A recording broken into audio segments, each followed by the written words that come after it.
Hi, I'm Lexi Hart, your RoboBrief host. Today, the robotics signal is not one giant moonshot. It is three practical systems aimed at work that already exists: packing orders, stacking boxes, and moving factory automation into public view.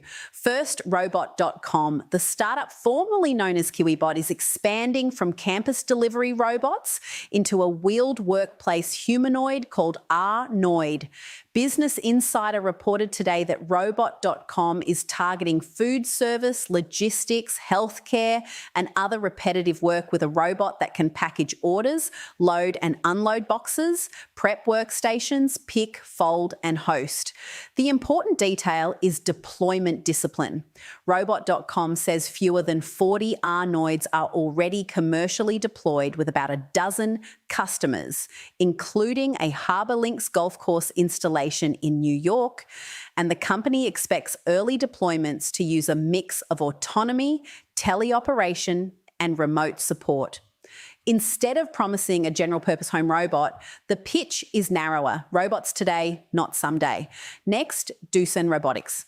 Its PalletizHD Plus preview, posted for Automate 2026, is a reminder that heavy, repetitive palletizing is still one of the clearest near-term markets for collaborative robots. The video shows a box handling cell built around conveyors, cartons, and a robot arm placing packages in an organised stack. That may look less flashy than a walking humanoid, but it is exactly where robot economics can be easiest to understand: predictable motion, measurable throughput, and a job humans do not usually want to repeat for an entire shift. For warehouses and manufacturers, the next big robot may simply be the one that stacks cleanly, safely, and all day. Finally, DOBOT.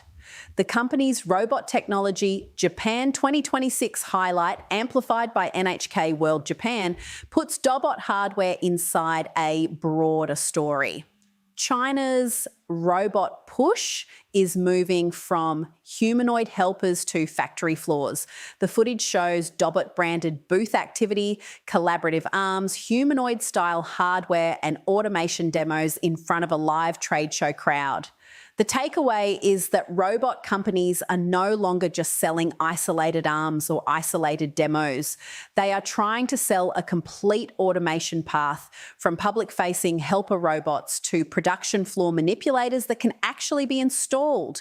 Three stories, one direction: robotics is getting judged less by spectacle and more by whether it can take a real workflow off someone's hands.